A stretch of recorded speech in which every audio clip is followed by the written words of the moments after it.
el cual ustedes puedan conocer algo acerca de lo que él es, lo que él ha hecho, y que eso les dé alguna iluminación de por qué alguien que es un profesor de matemáticas escribe lo que ustedes han leído, ¿sí?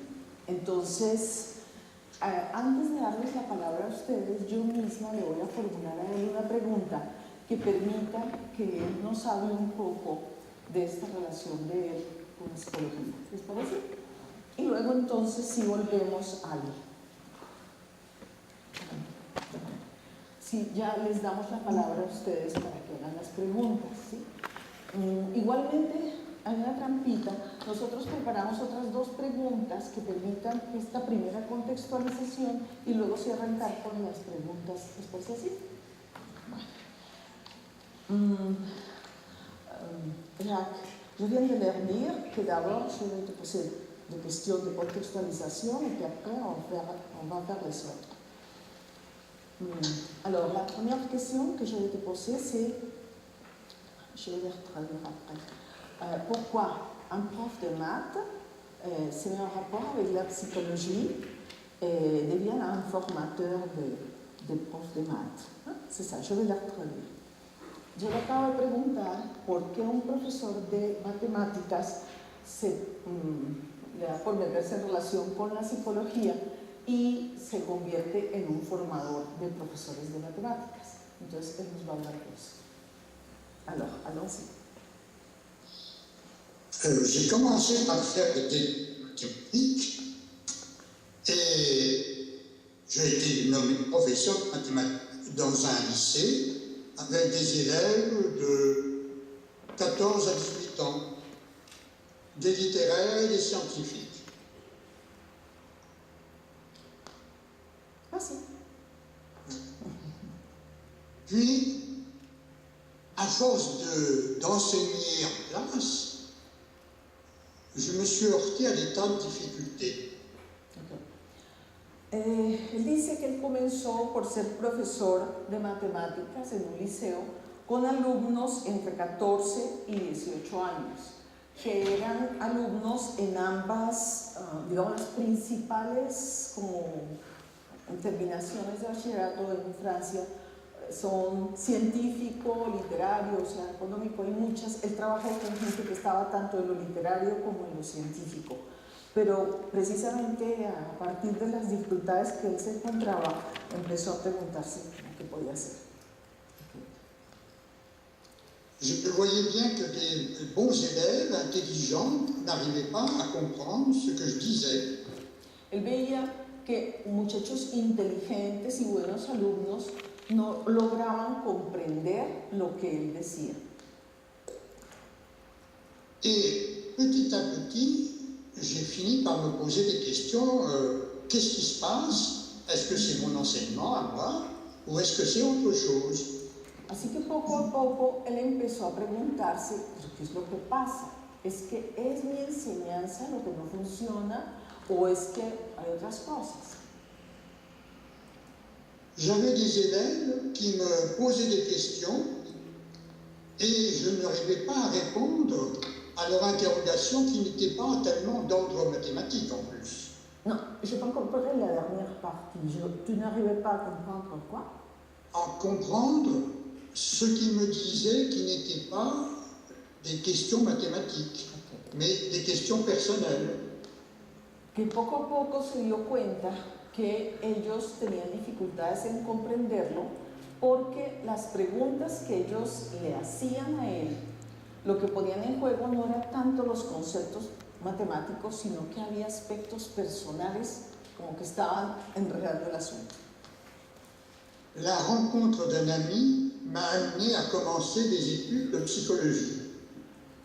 Et là, progressivement, je me suis aperçu de dimensions, d'aspects que je ne connaissais pas avant. El encuentro con un amigo fue lo que lo puso en relación con la psicología. Y allí, a medida que fue conociendo de la psicología, se encontró con aspectos y dimensiones que él no tenía ni idea de que eso existía. Je me mettais à entendre en classe des tas de choses que je n'entendais pas avant. et auxquels je ne faisais pas attention. A medida que él se fue formando en psicología, su escucha cambió y se dio cuenta que estaba oyendo en la clase, escuchando lo que decían sus alumnos, cosas que aunque antes las dijeran, él no las percibía, él no les ponía atención y por tanto no le resultaban significativas. Par exemple, des élèves, au lieu de me parler de nombres complexes, me parlaient de nombres compliqués. Por ejemplo, cuando los alumnos le iban a hablar de los números complejos, en vez de decir de los números complejos, decía de los números complicados. Autrefois, je ne faisais pas attention à ça. Et je me suis aperçu ensuite que ça avait beaucoup d'importance.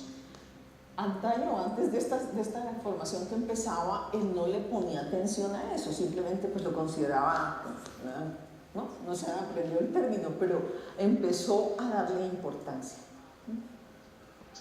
Je me suis donc décidé à faire des études plus prononcées et à entreprendre un doctorat de psychologie sur justement ce que vivaient les élèves quand ils faisaient des mathématiques. Entonces empezó a tomarlo cada vez más en serio y luego eso lo llevó a hacer un doctorado en psicología exactamente sobre lo que ocurría en ellos. Le doctorat était exactement sur ce que vivaient les élèves quand ils faisaient des mathématiques. Fundamental. El doctorado, el tema era tratar de comprender lo que vivían los alumnos cuando hacían las matemáticas. J'ai fait des entretiens avec des élèves et on me disait mais les élèves ne pourront pas parler de mathématiques. Au bout de 5 minutes, ils s'arrêteront. Or, j'ai pu parler avec eux pendant des fois plus d'1 heure. Et ils étaient très contents de parler de mathématiques. Entonces, en el salón de clase, cuando él trataba de hablar con ellos de matemáticas, hablaban 2 minutos y se paraban. Pero empezó a hacerles entrevistas para qué era lo que pasaba con ellos como estudiantes y demás, y allí hablaban y podían hablar 1 hora o más de lo que ellos vivían con las matemáticas. J'ai fait plus de 60 entretiens avec des élèves, puis avec des professeurs de mathématiques, puis avec des grands chercheurs comme René Thom, qui a découvert la théorie des catastrophes. Entonces se puso ya muy en serio a hacer entrevistas para el doctorado, hizo 60 entrevistas en profundidad con los estudiantes de matemáticas, entrevistas con profesores y entrevistas con expertos, entre ellos René Thom, el autor de la teoría de las catástrofes. Nosotros tenemos el libro de las entrevistas a los grandes investigadores, está en francés, los que quieran. Je me suis alors aperçu que toutes ces personnes, qui soient élèves, professeurs ou chercheurs, mêlaient les mathématiques avec leur imaginaire. Entonces se dio cuenta que tanto los alumnos como los profesores e igualmente los investigadores mezclaban las matemáticas con su mundo imaginario. Et donc, qu'il était peut-être possible de repérer des représentations différentes des mathématiques. Y que por tanto entonces era posible captar, lograr como agarrar representaciones diferentes de las matemáticas según el imaginario de cada uno. J'ai donc construit un questionnaire qui a été passé à plus de 2000 élèves de 6 pays différents et à 1 millier de professeurs de mathématiques pour vérifier cette idée. Para poder verificar esta idea, entonces él construyó un cuestionario que pasó a 2000 estudiantes de matemáticas y a 1000 profesores a fin de verificar esta idea. Et grâce à une analyse factorielle en composantes principales et des analyses hiérarchiques, j'ai pu dégager 6 représentations différentes des mathématiques. Y mediante un análisis factorial como herramienta principal y un análisis jerárquico, pudo establecer 6 tipos diferentes de relación con las matemáticas. Voyant qu'en définitive, cet aspect imaginaire des mathématiques avait une grande importance sur la capacité des élèves à réussir ou à échouer, je me suis dit qu'il serait important de former les enseignants. En cuanto él reconoció allí la importancia que tenían estos aspectos imaginarios para los alumnos y que tenían una importancia importantísima para que el estudiante fracasara o tuviera éxito, entonces fue cuando él se decidió que él iba a hacer formación de los profesores para que pudieran tener en cuenta estos aspectos. J'ai donc mis en place une formation pour les enseignants de mathématiques, puis progressivement pour d'autres enseignants pour qui les problèmes de l'imaginaire existaient aussi dans leur discipline. Entonces, creó un tipo de formación especial para que los profesores de matemáticas pudieran aprender a hacer conciencia de estos aspectos imaginarios en el momento que los muchachos pues, se relacionaban con las matemáticas, y también posteriormente empezó a hacer una formación también en el mismo sentido con profesores de las otras disciplinas, puesto que esto no es algo que solamente exista para el aprendizaje de las matemáticas, sino que en general, en todas las disciplinas, pues cuando uno se relaciona con ellos, estos imaginarios de lo que uno es como persona y cómo ha llegado a ser esto, ahí están funcionando. C'est ainsi que plus de 5000 professeurs de mathématiques français, puis d'autres de Belgique, puis d'autres de Tunisie ou d'Espagne ont pu participer à de telles formations. Fue así como 5000 profesores franceses pudieron participar de esta formación, así como profesores belgas de Túnez y de España. Voilà comment, en définitive, on part des mathématiques pour aboutir à la psychologie puis à la formation des enseignants. Bueno, entonces se ve allí cuál fue el camino que él recorrió desde la enseñanza de las matemáticas a la psicología y luego a la formación de los profesores. Bien, hay otra pregunta, pero que está escrita en la libreta. Es, ante la visión que suele tenerse de las matemáticas como algo racional, ¿cómo entran en juego allí los afectos y cómo suele ser la reacción de los profesores ante esta propuesta de los afectos dentro de la matemática? Vous mettez les affects et quelle réaction ont tenu les professeurs devant cet aspect de mêler les affects avec les mathématiques? C'est ça la question. Plusieurs réponses. D'une part, on ne peut s'intéresser à quelque chose que si on y mêle notre émotion, nos affects. On ne peut pas Si ça nous laisse complètement froid. Pardon, on ne peut pas se relationner à quelque chose si on... J'ai pas entendu. Si on ne s'intéresse pas aux mathématiques, par exemple, ou à son conjoint, ou à une poire, à n'importe quoi, si on n'y est pas amené par une émotion ou par quelque chose de senti.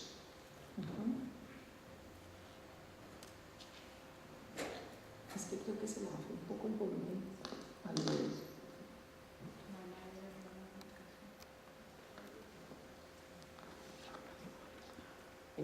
esto? Es que hay que subir un poco el sonido arriba porque se disminuyó, no sé por qué. En la voz del libro le cuesta trabajo entenderlo.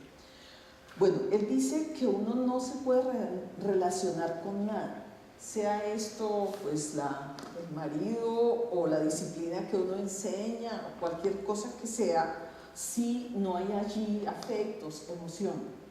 Es decir, que en todos los ámbitos de nuestra vida y en todas las relaciones que establecemos, los afectos no están nunca fuera. Du reste, quand on écoute les élèves, ils nous disent « j'aime les mathématiques » ou « je déteste les mathématiques ». C'est déjà plein d'affects.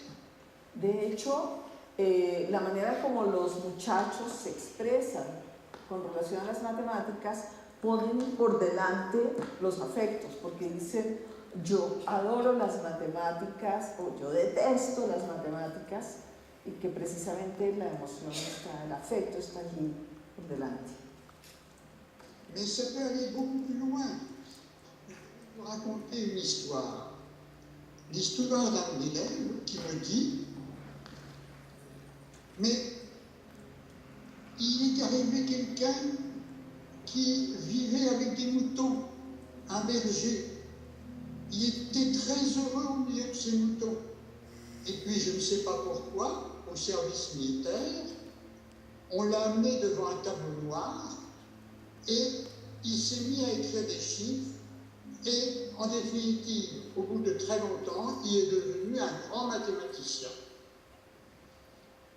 Bueno, entonces dice que nos va a contar la historia de un alumno que le dijo que había una vez un pastor que vivía pues, en el campo, en la montaña, cuidando las ovejas y que solamente tenía relación con las ovejas, pero que luego lo llevaron al colegio, creo que es, y lo pusieron delante de un tablero negro y se puso a hacer cifras y cifras y se volvió un matemático. Et il me dit, mais il était bien mieux avec ses moutons que de faire des mathématiques. Les mathématiques, c'est froid, c'est mort. En définitive, c'est un fou d'avoir abandonné comme ça ses moutons pour faire des mathématiques. Il faut être fou pour faire des mathématiques.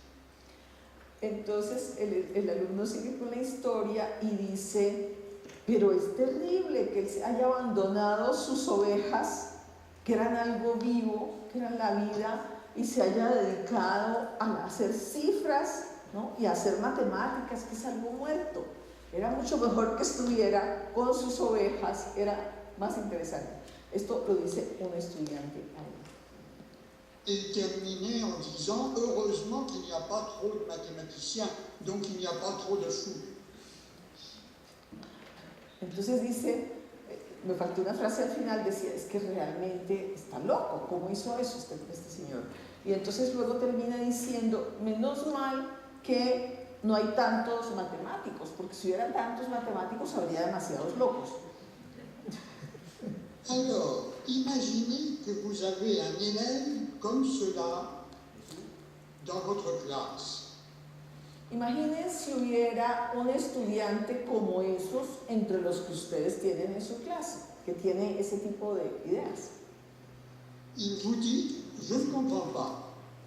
Qu'est-ce que vous faites? Vous répétez le théorème, vous réexpliquez la démonstration, et lui, qu'est-ce qu'il entend? Vous êtes folle, ou vous êtes fou. Y entonces, si hubiera un estudiante como este en su clase, es muy posible que usted está explicando un teorema, usted vuelve sobre el teorema y trabaja sobre el teorema, pero lo que el estudiante está pensando es que está loco.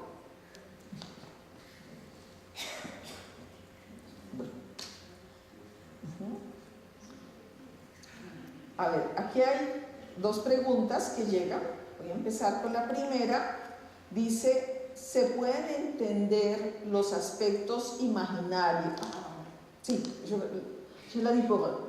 ¿Se pueden entender los aspectos imaginarios como concepciones sobre las matemáticas y su aprendizaje?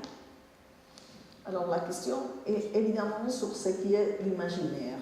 Et ça dit, est-ce qu'on peut comprendre les aspects imaginaires desquels vous parlez, comme ce que les mathématiciens dénominent les conceptions sur les mathématiques et son apprentissage.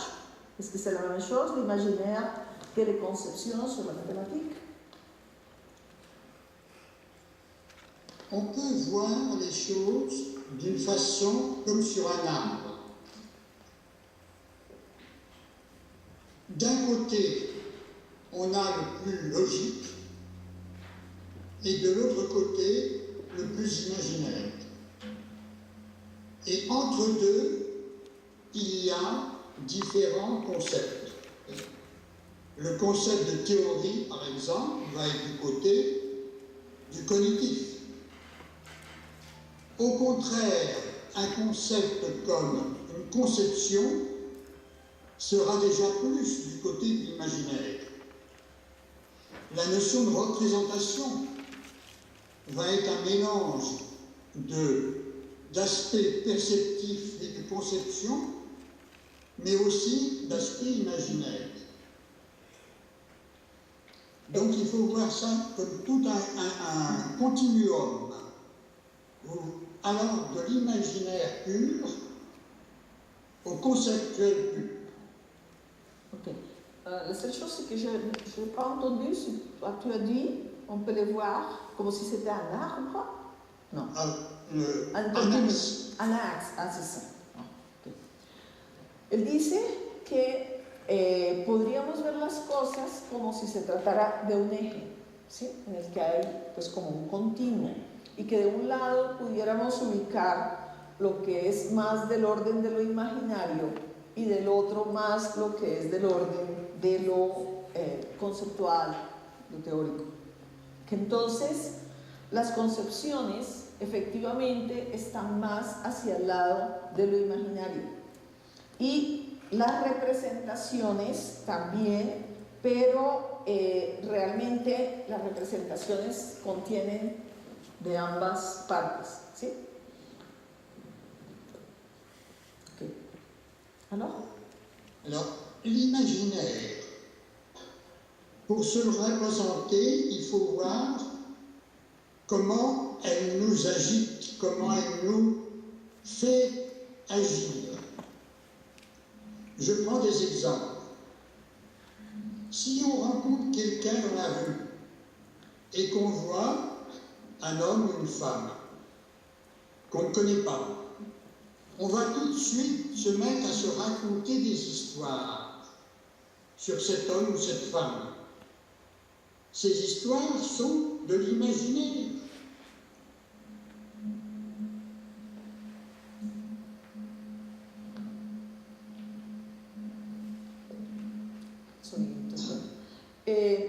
Él dice, por ejemplo, supongamos que uno va por allí y ve a un hombre y a una mujer que no conoce, y uno los mira y empieza a pensar cosas y se empieza a contar a sí mismo historias. De esta señora tal cosa, y entonces ¿será que está el tipo o será que anda con otro? Eso lo invento yo. No lo dice, pero supongamos que uno se cuenta este tipo de historias.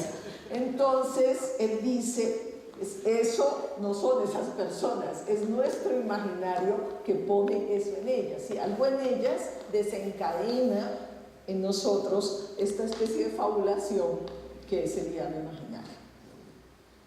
Quand on a rencontré notre conjoint, on avait une représentation de ce conjoint qui nous a fait l'aimer, et puis 5, 6, 7 ans après, eh bien on s'aperçoit qu'il y avait dans cette représentation toute une partie d'imaginaire. Cuando encontramos la persona que se convierte luego en nuestra pareja, por supuesto allí hay un montón de representaciones sobre esa persona que nos hacen amarlo, pero al cabo de 6, 7 años uno ve que en esas representaciones que uno tiene del otro hay muchísimos aspectos imaginarios que son ajenos al otro, y que es lo que uno pone allí, ¿no? Y que hace que la cosa se pueda tensionar y complicar.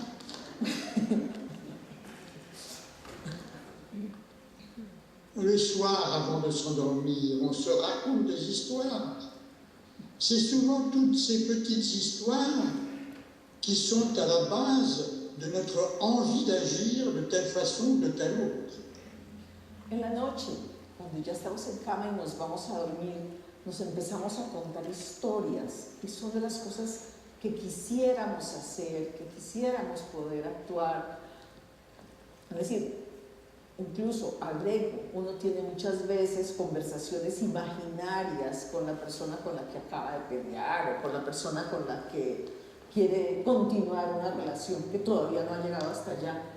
¿Quién de ustedes no ha tenido ese tipo de conversaciones, de fabulaciones que indican lo que yo quisiera que se pudiera dar, ¿sí? O que no se fuera a dar? L'imaginaire, c'est comme un manteau que l'on met sur un objet pour le rendre agréable et avoir envie de l'avoir ou de faire la chose.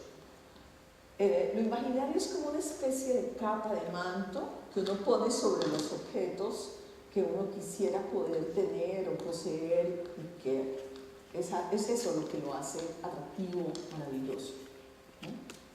Y laissez-moi ajouter quelque chose. Por ejemplo, para que ustedes vean que eso es lo primero que está en las relaciones.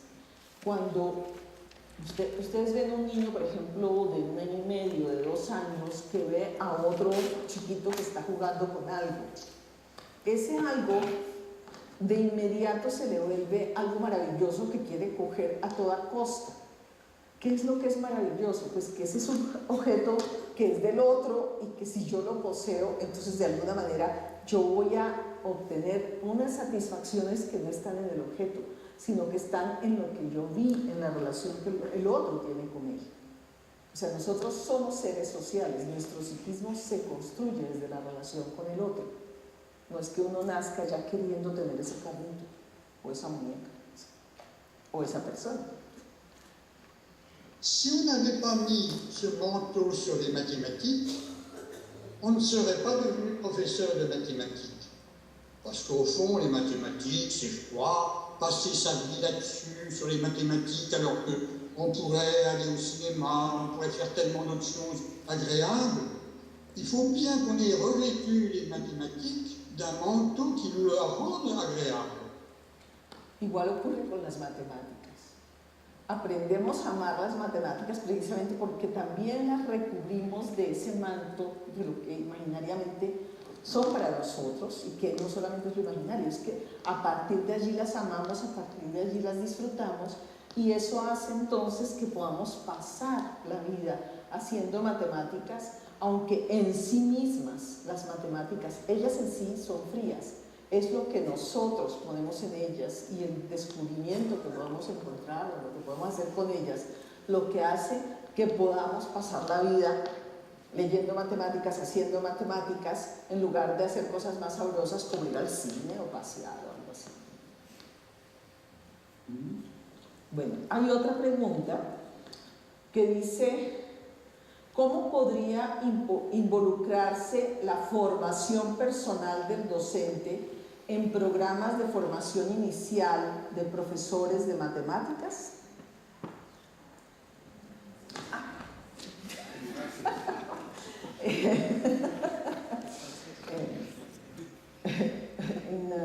Prof demande comment est-ce qu'on pourrait mettre en rapport faire la formation personnelle de professeur en programme de formation initiale de profs de mathématiques? Est-ce que ça c'est possible? Comment ça se fait? La formation initiale d'un professeur de mathématiques doit comprendre 2 aspects. Un aspect disciplinaire, il faut connaître les mathématiques pour l'enseigner. Mais il y a aussi un aspect professionnel. Être professeur, c'est une profession. Il faut donc se former à cette profession. Et la formation personnelle de l'enseignant fait partie de cette formation professionnelle. A ver, para volverse profesor de matemáticas es evidente que hay muchos aspectos en juego. Fundamentalmente serían de 2 grandes tipos. Uno que es disciplinario, que implica el conocimiento a fondo realmente de las matemáticas que vamos a enseñar. Y el otro que sería el aspecto profesional, porque ser profesor de matemáticas es una profesión. Y en ese aspecto profesional hay que formarse para ser profesor. Y la formación de profesor implica muchos aspectos. Uno de ellos, uno solamente, es precisamente este que él encontró y que nos hace reconocer, que es la formación personal del profesor. On est en train de prendre conscience qu'il est aussi nécessaire de connaître l'élève que de connaître les mathématiques pour pouvoir enseigner. Entonces, uno se da cuenta que para poder enseñar es tan importante conocer las matemáticas, ¿sí?, como conocer al alumno. Si uno no conoce al alumno, ¿cómo le va a enseñar?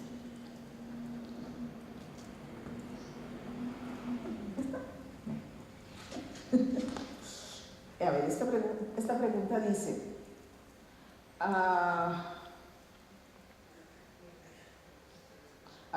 dice, según la lectura, la formación del profesor en la parte donde los estudiantes, es que no entiendo la letra seguramente, pero bueno, en la parte donde los estudiantes tienen su razonamiento propio, entonces pregunta, ¿no?, en eso, ¿qué estrategias en el aula fuera de ella nos permiten identificar, comprender y estudiar el razonamiento propio de cada uno de ellos, sea válido o no para mejorar su aprendizaje? Es decir, que la persona está haciendo referencia a esa lectura y a la parte en la lectura donde habla de que los estudiantes tienen su razonamiento propio. Bueno, la question dit, dans les textes de formation de prof, dans la partie où dit les étudiants, sa façon de raisonner propre à eux, la question dit, alors, quelles sont les stratégies dans le salon de classe et hors de la classe que pourront nous permettre d'identifier, comprendre et étudier la façon de raisonner propre à chacun des élèves, soit-elle valide ou non, pour pouvoir améliorer son apprentissage? On peut améliorer son apprentissage en améliorant son écoute. Se puede mejorar el aprendizaje de estos estudiantes mejorando nosotros como profesores la calidad de la escucha. Y ustedes recuerdan que en el documento que se les mandó del GAP hay un apartado sobre la escucha. Alors, ce que je les repassé un morceau de... Disons, quand toi tu as ton texte sur le GAP, on peut faire clic sur l'écoute de chacun. Alors, je les ai traduits tous ces morceaux. Alors, tu peux connaître. Il y a ça, tu peux broder à partir de ça. L'expérience nous montre que quand un élève ne comprend pas, nous avons tendance a ne pas comprendre pourquoi il ne comprend pas. La experiencia nos muestra que cuando un alumno no comprende lo que le enseñamos, nosotros no entendemos por qué es que no nos comprende. Et alors, notre réaction est simplement de répéter ce que nous avons dit avant. Y entonces nuestra reacción más típica es de inmediato repetir lo que acabamos de decir. Ce que l'élève dit, mais n'importe comment, c'est pas intéressant, le professeur, parce qu'il ne fait que répéter toujours la même chose, et je comprends toujours pas plus. Entonces lo que el alumno piensa es algo así como, no vale la pena, porque el profesor lo único que va a hacer es repetir y repetir lo mismo, y no entiende que yo no entiendo.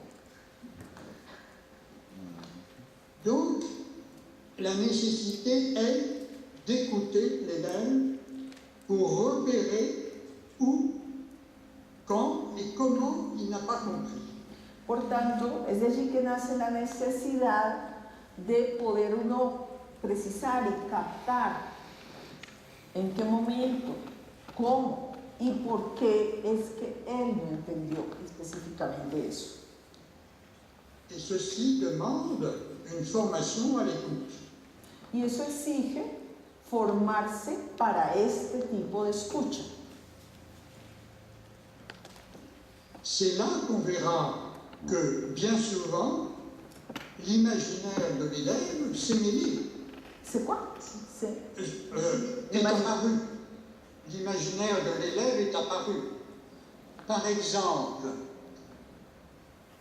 si dans un problème, on parle de quelque chose qui est arrivé et qu'on demande de rajouter, l'élève va traduire tout de suite par une addition, sans se poser la question de savoir à qui on a rajouté.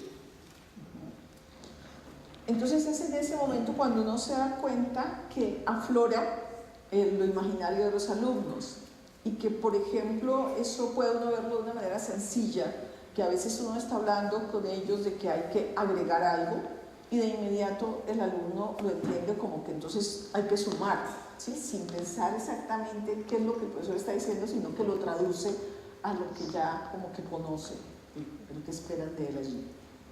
On voit là apparaître une logique de l'élève qui associe rajouter à addition. Uno ve aparecer allí una lógica del alumno que asocia agregar con el concepto de adicionar, sumar.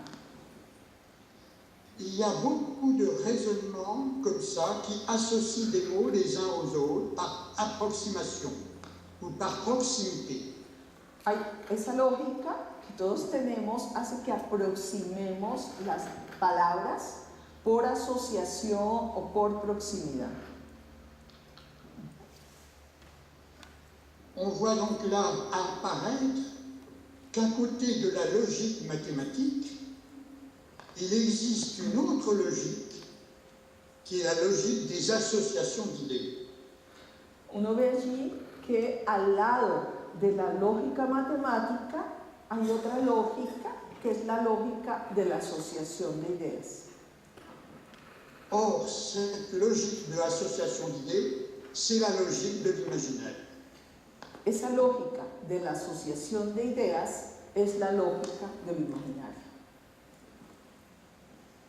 Quelle différence y a-t-il entre ces deux logiques? ¿Qué diferencia hay entonces entre esas dos lógicas? La logique mathématique, c'est ce qui fait qu'on doit se retrouver tous d'accord sur quelque chose. La lógica matemática permite que todos logremos ponernos de acuerdo sobre una cosa. Autrement dit, c'est ce qui nous fait être pareil à tout le monde. Es lo que nos hace ser parecidos a los demás que comparten eso. Comme me disait un élève, les mathématiques, c'est pas intéressant parce que où on trouve comme tout le monde, et si on ne trouve pas comme tout le monde, c'est qu'on a faux. Que un alumno le decía, las matemáticas no son interesantes porque es necesario que uno encuentre exactamente lo mismo que encuentra todo el mundo. Y si uno encuentra algo diferente, entonces resulta que es que uno está en el error. En français, je peux faire quelque chose d'original. En mathématiques, pas. Je peux pas. J'ai faux à ce moment-là. Cuando estoy en la clase de francés, dice el alumno, yo puedo hacer cosas originales, pero en matemáticas no, allí no es posible.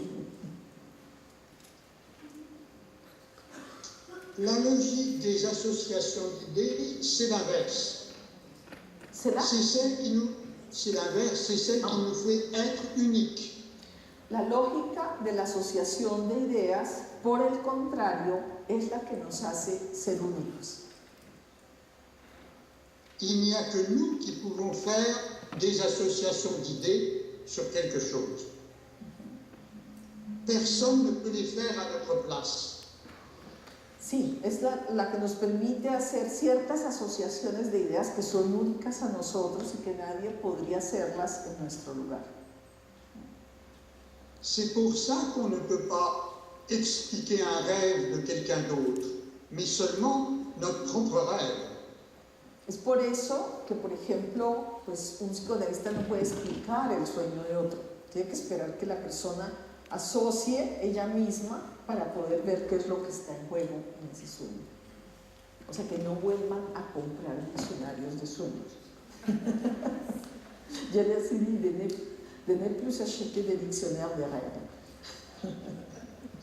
Non, ça n'a aucune valeur. Okay.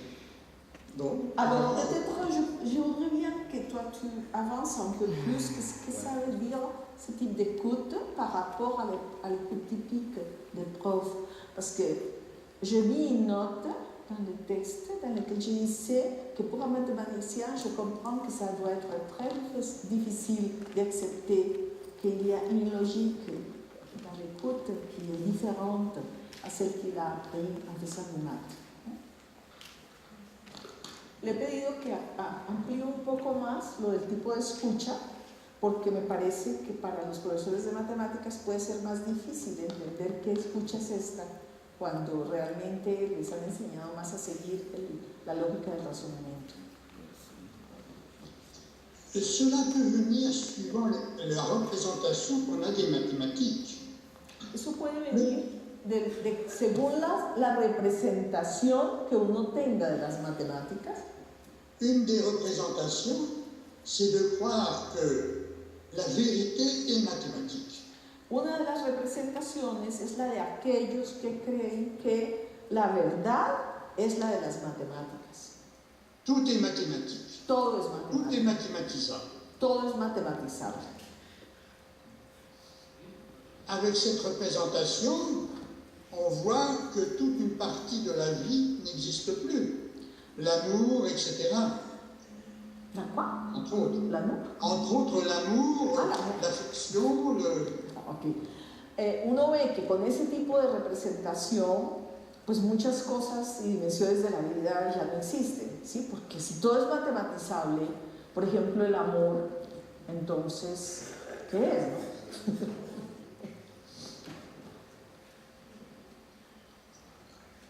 Donc, le professeur de mathématiques qui ne voit que tout en mathématiques, que la logique mathématique, va donc s'enfermer d'une certaine façon dans une partie de la vie. Et pas. Entonces, el profesor que considera que todo es lo matemático y lo matematizable se va a encerrar en un aspecto de la vida y va a dejar los otros de lado. Il va s'enfermer dans un univers mathématique qui n'est pas la véritable vie. Se va a encerrar en un... se me olvidó qué dijo. Entonces, él va a enfermar en un universo que no es la verdadera vida. La verdadera vida es más que eso. C'est pour ça qu'il y a nécessité de savoir que d'autres choses ne sont pas mathématiques. Et l'imaginaire en fait partie. Du reste, c'est l'imaginaire.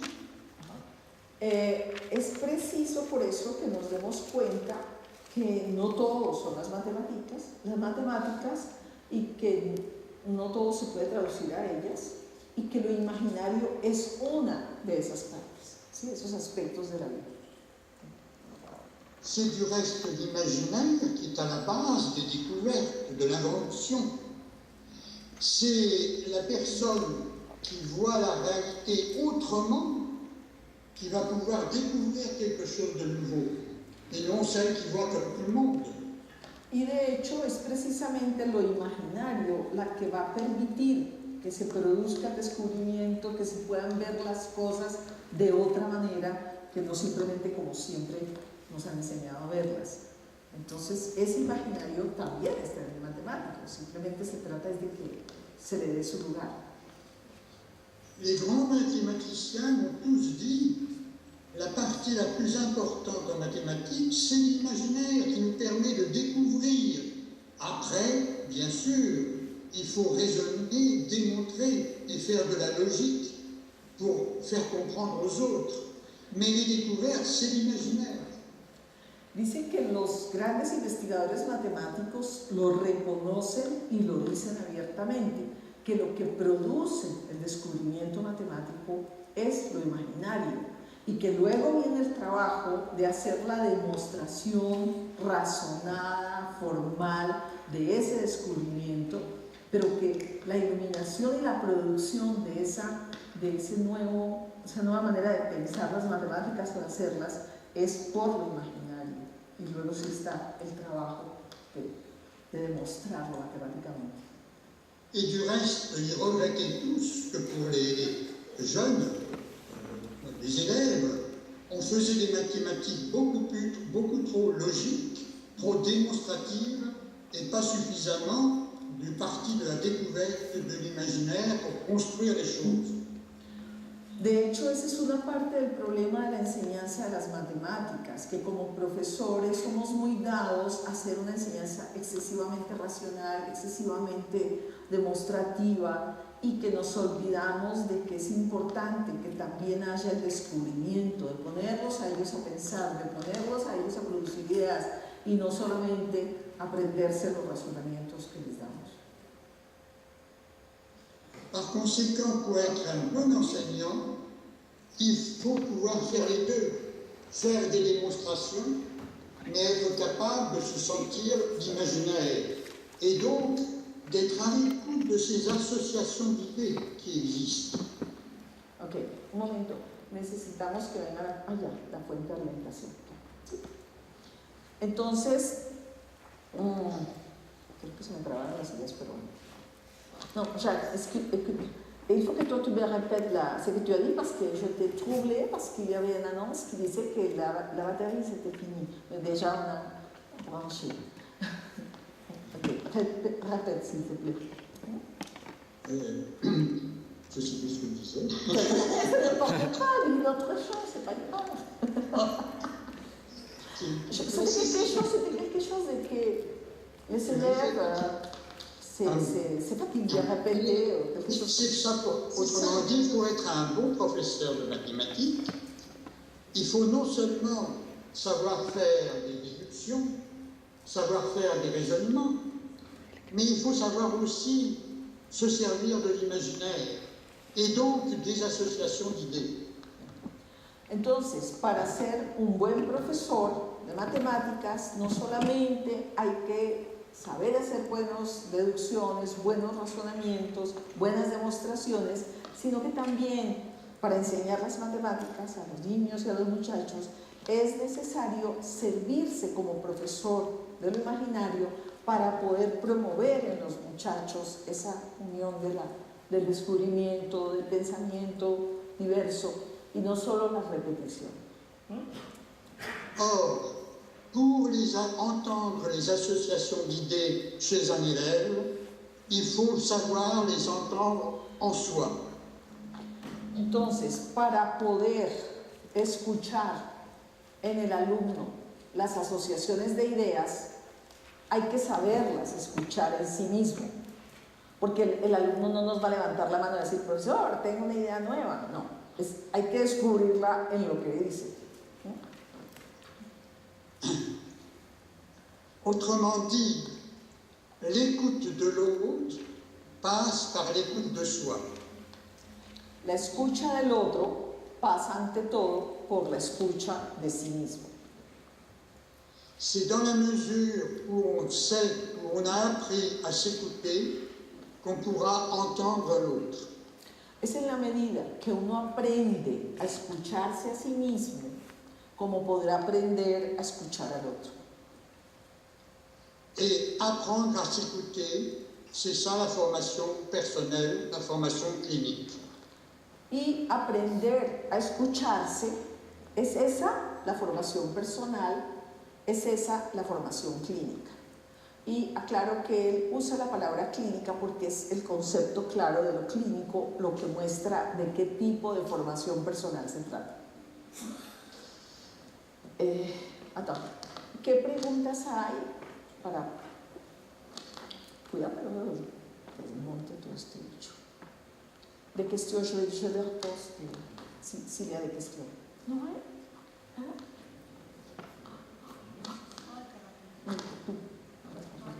¿Qué hiciste? No, bueno, eso no importa, los colores. A ver, ¿no hay ninguna pregunta?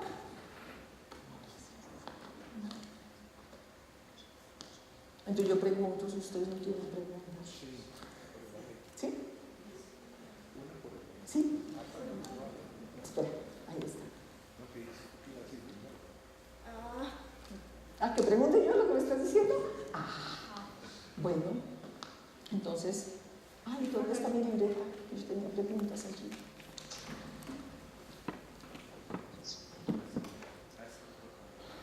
Es que hemos tocado varias. A ver. Sí. ¿Podría profundizar sobre lo del clínico? Sí, yo creo que sí. Posiblemente. Sí, voy a preguntarle que profundice más en lo de la clínica. Exactamente. ¿Qué sería eso? Aquí el otro. Jacques, oui. je pense qu'en général, ce qu'il voudrait, c'est effectivement connaître qu'est-ce que ça veut dire cette écoute clinique, c'est-à-dire qu'est-ce que ça veut dire information clinique, pour qu'ils ne pensent pas qu'on leur demande de faire une psychanalyse, sinon simplement une formation. C'est quel type de formation on peut raconter sur les gaps dans la façon de travail des gaps. Peut-être? Oui. La formation clinique, c'est une formation très différente. D'abord, il faut dire. Attendez, parce que j'ai perdu la voix. Non. Attendez, parce que... Ok. La formation... Si, no se puede. Ya. No se puede. Alors, est-ce que tu peux me répéter un peu? Si. La formation clinique, c'est différent d'une formation à la pathologie. La formation clinique, c'est la formation simplement à l'écoute. La formación clínica no quiere decir que el profesor va a ir a buscar pues, un psicoanálisis o a buscar que le busque sus problemas o algo así. No es una formación que esté porque hay problemas que podríamos decir patológicos o problemas de ese estilo. No, es una formación distinta que tiene que ver con aprender a afinar la escucha, a saber escuchar.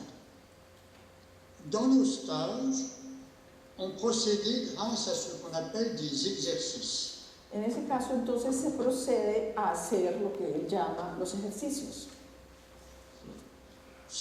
Par exemple, on mettait deux enseignants face à face sur une table avec un carton qui séparait ces deux enseignants.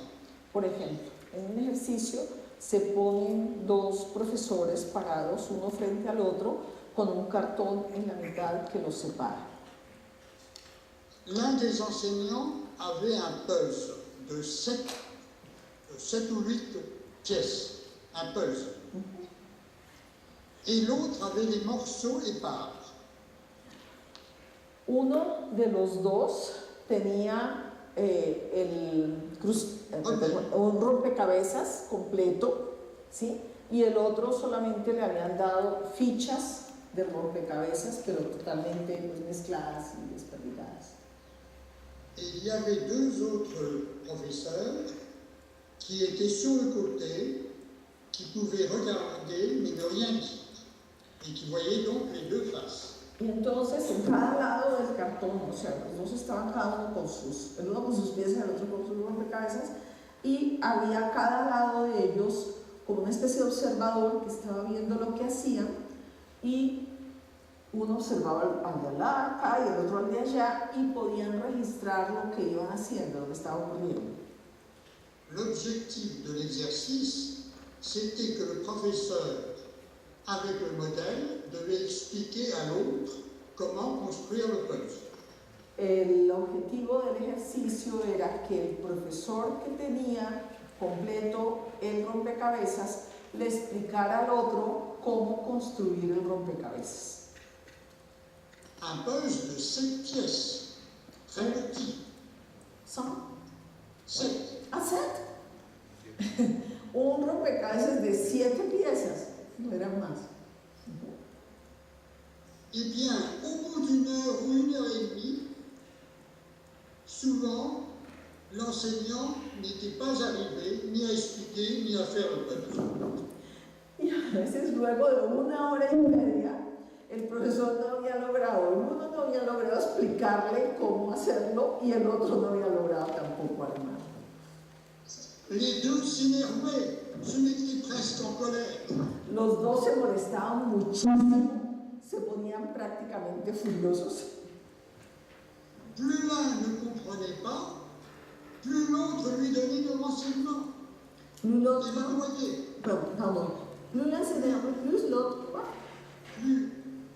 plus un enseignant ne comprenait pas, plus l'autre lui donnait beaucoup de renseignements, d'informations, et le noyait. Ok. Entre más se ponía bravo el otro porque no entendía y entonces le pedía más y se enervaba y se ponía muy bravo de que no entendía las indicaciones que le daban, más el otro se dedicaba a decirle más y más y más y lo inundaba de informaciones.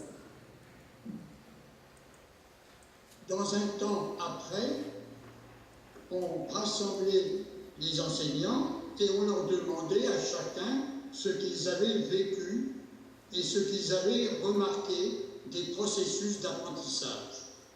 Después de este momento del ejercicio se los reunían todos los profesores para que explicara lo que habían vivido y para que pensaran en lo que eso tenía que ver con los procesos de enseñanza-aprendizaje.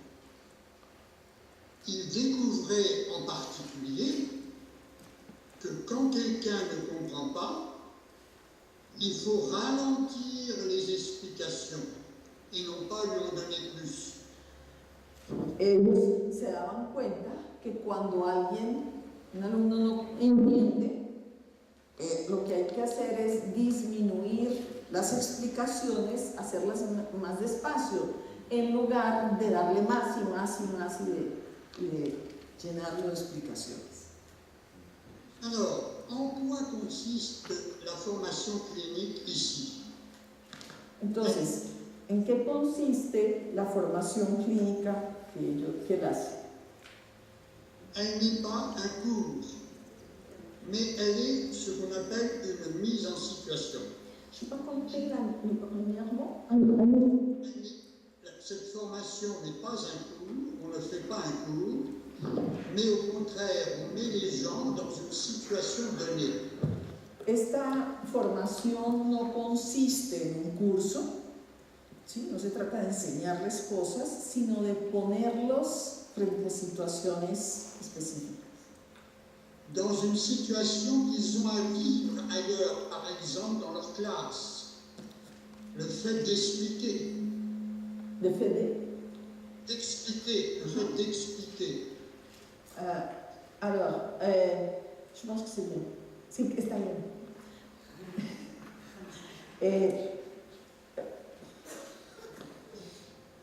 Por ejemplo, no, je oublié. C'est pas grave. Es que hay una alteración de son. La formation consiste non à faire un cours, mais à mettre la personne dans une situation qu'elle a à vivre en classe. Es ponerlos en una situación que de alguna manera tiene que ver con lo que ocurre en clase, con las situaciones de clase. De ese tipo son los ejercicios. Ce qui lui permet non seulement de comprendre intellectuellement, mais de vivre avec son émotion cette situation. De lo que se trata es de que los profesores que están haciendo esos ejercicios no solo comprendan racionalmente, cognitivamente, sino que además vivan la emoción de eso que recoge lo que ocurre en el salón en clase. Ponerlos en la situación de vivir la emoción también, ¿no? No solo decirles, mire lo que le ocurre al alumno es tal cosa. Donc cette formation clinique s'appuie sur une formation non pas purement rationnelle, mais une formation globale de la personne. Son intelligence, mais son affectivité, son imaginaire et tout.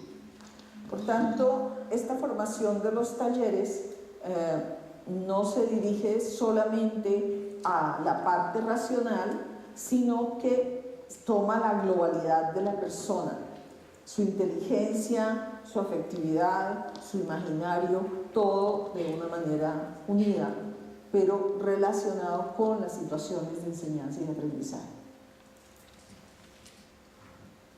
Un autre exemple, plus difficile à comprendre peut-être.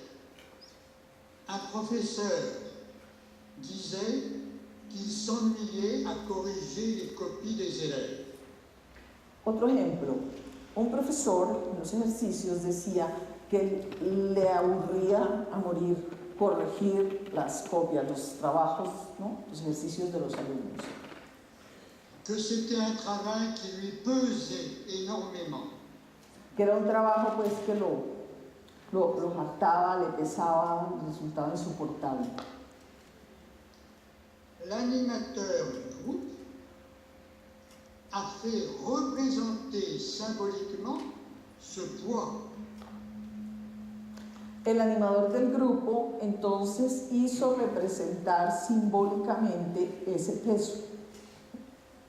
Il a demandé à un professeur de se mettre sur le dos de celui qui ne pouvait pas corriger les copies. Entonces le pidió a otro profesor grande, pesado, que se metiera contra la espalda de ese a quien le pesaba tanto hacer la corrección de los trabajos. Et contrairement à ce qu'on pensait, le professeur s'est mis à rire. Y al contrario de lo que hubiéramos esperado, el profesor, sobre quien se le recostaron así, se soltó a reírse. En disant, c'est pas encore assez lourd. Decía, no, todavía no es suficientemente pesado. Alors l'animateur a fait mettre un deuxième professeur dessus. Entonces el profesor le montó otra persona, otro profesor encima de la espalda. Había dos. Et il riait toujours de plus en plus fort. Y el primero cada vez reía más y más fuerte. Alors l'animateur a demandé, mais à quoi ça te fait penser? Entonces el animador le preguntó, ¿y eso qué es lo que te hace pensar?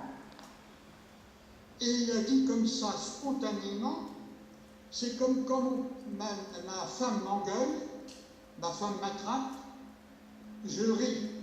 Et plus elle m'attrape, plus je ris. Dice, esto me hace pensar en cuando mi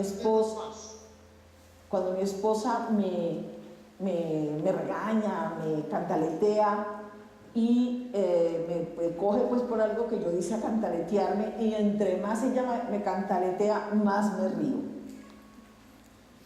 L'animateur a pu donc lui montrer l'association d'idées qu'il y avait entre sa lourdeur en classe à corriger les copies, la lourdeur des élèves et puis les attrapades de sa femme. Comment plus c'était lourd, plus il riait. El animador lo que hizo fue unir los distintos elementos, lo pesados que le resultaba corregir, lo pesado que resultaban los estudiantes en últimas, y también lo que tenía que ver con la esposa.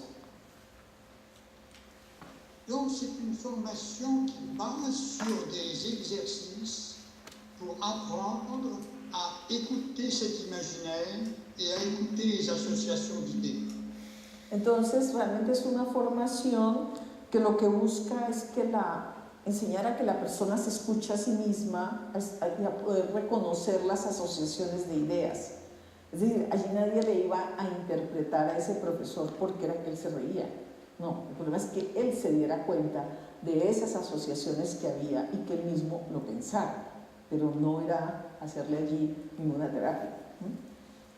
Yo voy a preguntar, ¿qué pasa con el sonido? ¿Usted sí está oyendo bien allá o no? Porque es que yo siento que el sonido viene de aquí y... ¿Está bien? Ah, bueno. Correcto. Bueno, ¿no hay más preguntas? ¿No? ¿Ninguna? ¿No trajeron nada? Yo sí traje la mía.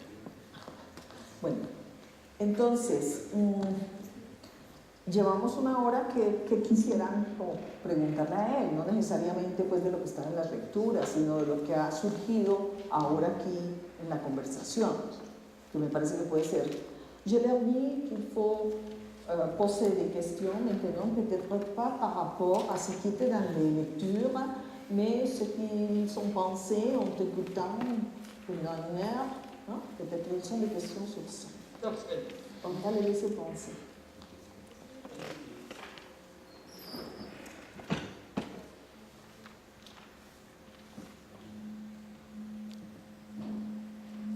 ¿Verdad, Dayay?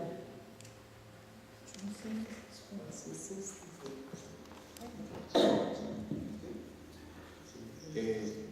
Es una pregunta cortica para el doctor. Es con lo que él nos ha comentado, si tiene alguna opinión sobre si es necesario crear un nuevo lenguaje en el aula de clase para poder interactuar con los estudiantes, un lenguaje no formal, un lenguaje ambiguo, o sea, ¿qué cree que sea necesario con respecto al lenguaje, digamos, que se va a manejar en el aula de clase?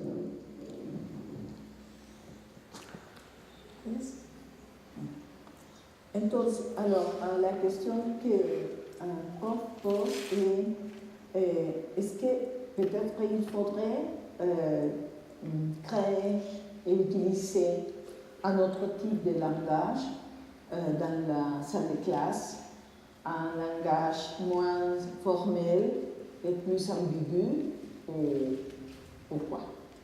Ça, c'est la question.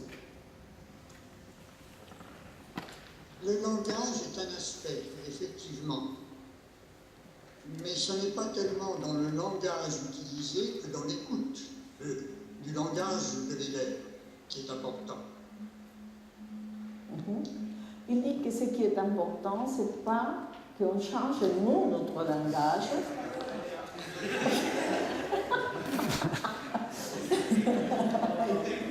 Bueno, dice que lo importante de lo que se trata es de afinar nuestra escucha y no de que nosotros tengamos que hablarle distinto por medio de asociaciones a los estudiantes, ¿sí? Es decir, que es en lo que seamos capaces de escuchar, más que en otra cosa.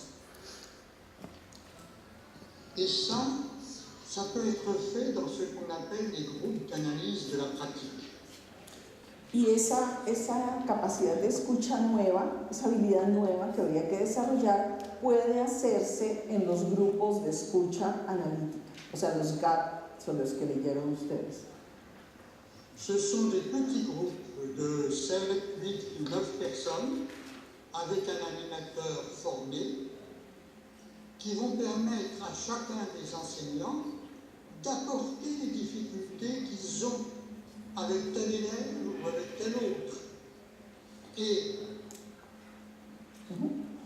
Son grupos pequeños de 7 u 8 personas en las cuales los profesores que acuden a esos grupos van a poder llevar allí y hablar de las dificultades que tienen con este alumno o con tal otro, hablar de eso. C'est en apprenant là à écouter les collègues qu'ils apprendront à écouter leurs élèves.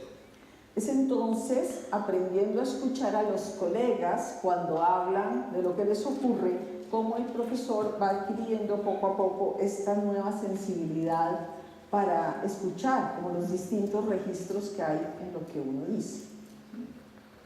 Avec l'aide de l'animateur qui pointera justement des aspects imaginaires qui sont dits.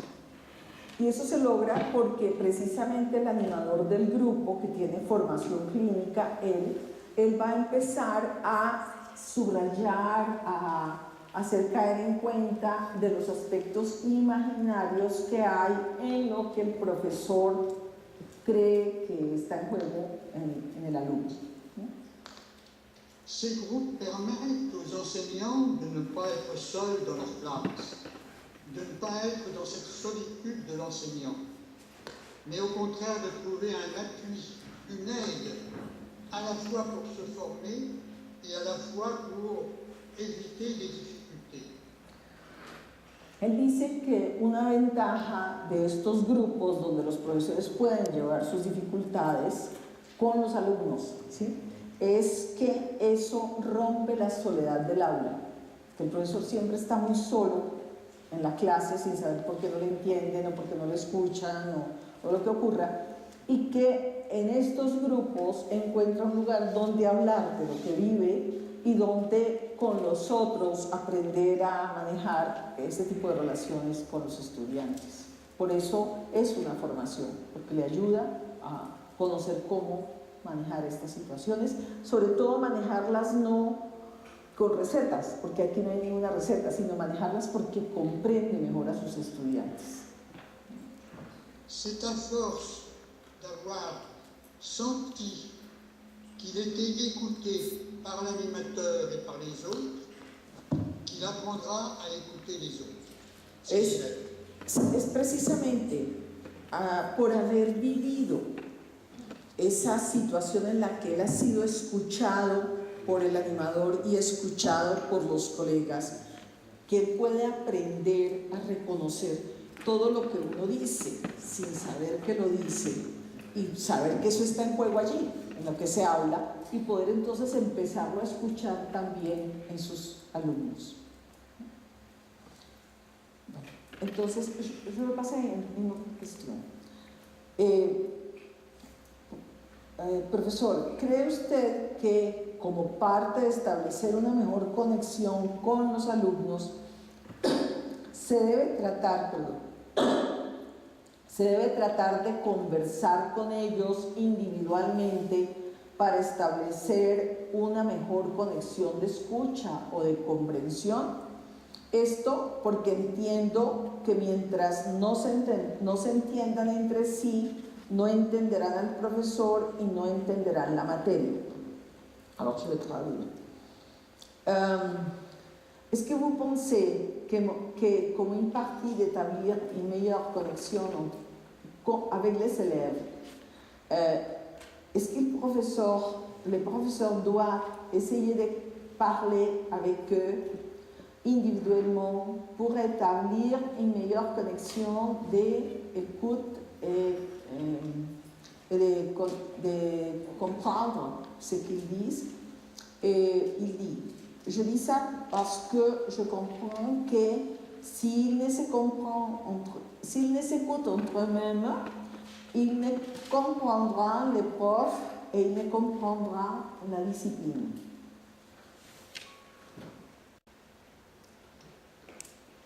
Pour un professeur, c'est très difficile de parler avec chacun de ses élèves, surtout s'il a une classe nombreuse. Para un profesor es supremamente difícil hablar con cada uno de sus alumnos individualmente, sobre todo si es una clase muy numerosa. Mais là, on introduit une nouvelle dimension qui est celle de l'écoute d'un groupe.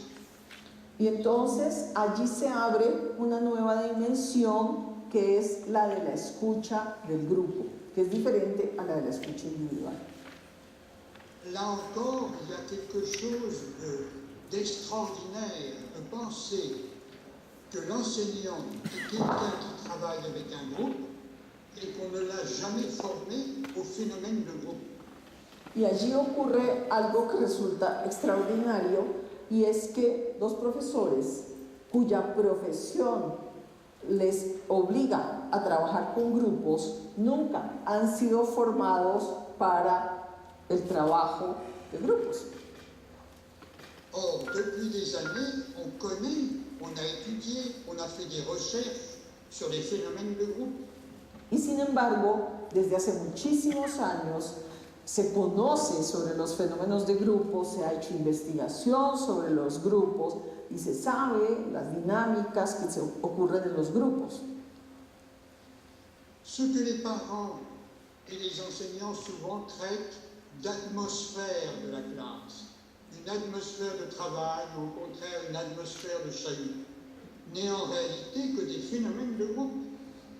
Lo que los padres y los profesores hablan con el nombre como del ambiente del grupo, diciendo que allí hay un ambiente de trabajo o que hay un ambiente de fregar la vida y de molestar y de no poner bolas a nada, realmente son fenómenos de grupo. De même qu'il existe une écoute des personnes, il existe une écoute d'un groupe qui est différent de l'écoute de chaque personne. Así como existe la escucha de las personas, existe la escucha de grupos que es diferente. En el mismo sitio internet del profesor Nimier, de donde hemos sacado los documentos que hemos traducido, estaba también, además de la escucha personal, de lo que les pasé, lo de la escucha del grupo, pero era mucho más sofisticado y exigía una mayor comprensión, entonces lo dejé ahí para que no se asustara. Je leur dis que je n'ai pas traduit l'écoute des groupes parce que c'est plus sophistiqué. Je ne voulais pas qu'ils aient peur de la formation. Il existe des phénomènes de groupe. Par exemple, pourquoi est-ce que dans une classe où il y a un élève qui chahute, si on renvoie cet élève, on s'aperçoit que c'est un autre élève qui se met à chahuter?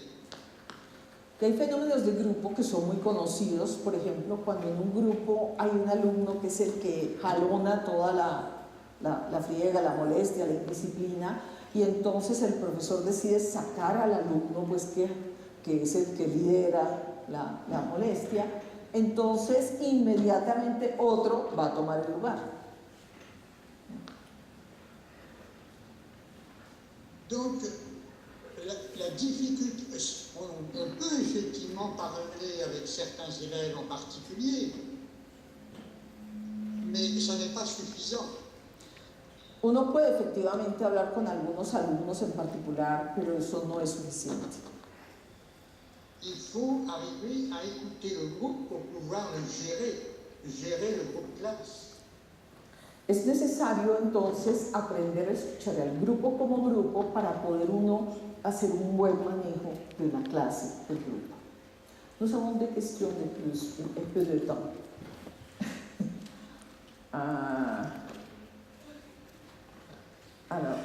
Una pregunta, la primera. Es que tenemos poco tiempo, ahora que ustedes quieren hablar, ¿ven? ¿Cuántos? 5 minutos? Y hay 2 preguntas. Bueno, a ver, de todas maneras les prometo una cosa. Si algunos tienen preguntas, me las pueden hacer llegar, yo les doy mi email y yo se las formulo a él para que él las conteste. ¿Les parece? No muy larga, ¿no? Es decir, porque lo ven que contestar. A ver, esta. Hay otra muy linda, pero ¿qué seguimiento? Perdón. Bueno, primero pregunta, esta formación, que son cursillos, no es muy poco tiempo, es que no son de 15 días a la persona, se reúnen cada 15 días, pero no son de 15 días, ¿sí? Son reuniones. ¿Qué seguimiento se ha realizado a los docentes que han participado de esta formación? ¿Qué cambios se han identificado en sus prácticas? Y demando, à partir de ce qu'ils ont fait la formation, est-ce qu'on a fait un suivi de ce qui s'est passé? Est-ce que vous avez repéré ou identifié des changements dans ces pratiques d'apprentissage? Effectivement, on avait tout un suivi par des questionnaires qui étaient envoyés à la fin du stage, puis 3 mois après le stage, et puis 1 an après le stage. Ellos hacen un seguimiento que consiste en el envío de unos cuestionarios que se mandan primero tan pronto acaban la formación de los grupos, luego 3 meses después y después 1 año después. eu des entretiens faits avec un psychologue extérieur de certains enseignants qui Y avaient ta- suivi le stage. También se hace un seguimiento personalizado de algunos de los que hicieron la formación, que lo hace un profesor, un psicólogo que no ha participado en la formación. On pourra trouver sur mon site toute une page sur les effets des stages.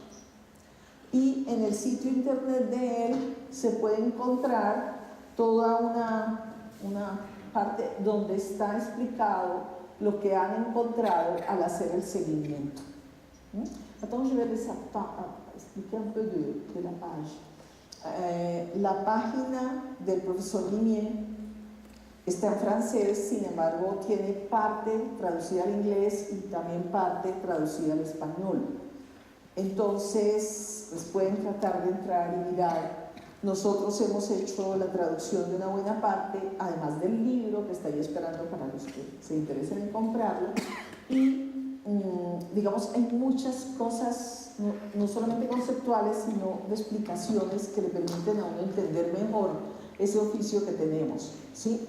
Es una lástima que no hayamos tenido tiempo de hablar, yo lo tenía aquí para el final, los tipos de relación que establecen los profesores de matemáticas con su disciplina, que eso está en ese libro, está explicado y que fue esa gran investigación que él hizo para el doctorado. Entonces, creo que lo mejor será despedirnos ya. Alors, Monsieur Limier, on va dire au revoir et merci. Merci beaucoup pour tout ce que vous avez partagé avec nous. Non simplement ce moment ici, mais tout ce que vous nous avez offert à nous à travers vos livres, votre page, etc. J'ai laissé promis à eux, je n'ai pas dit, que s'il y a des questions qu'ils n'ont pas posées ou que je n'ai pas eu le temps de vous poser, ils peuvent me l'envoyer et je peux les renvoyer à vous. Est-ce que vous êtes d'accord? Tout à fait d'accord. Ya les dije que les vamos a mandar las preguntas. Bueno, merci.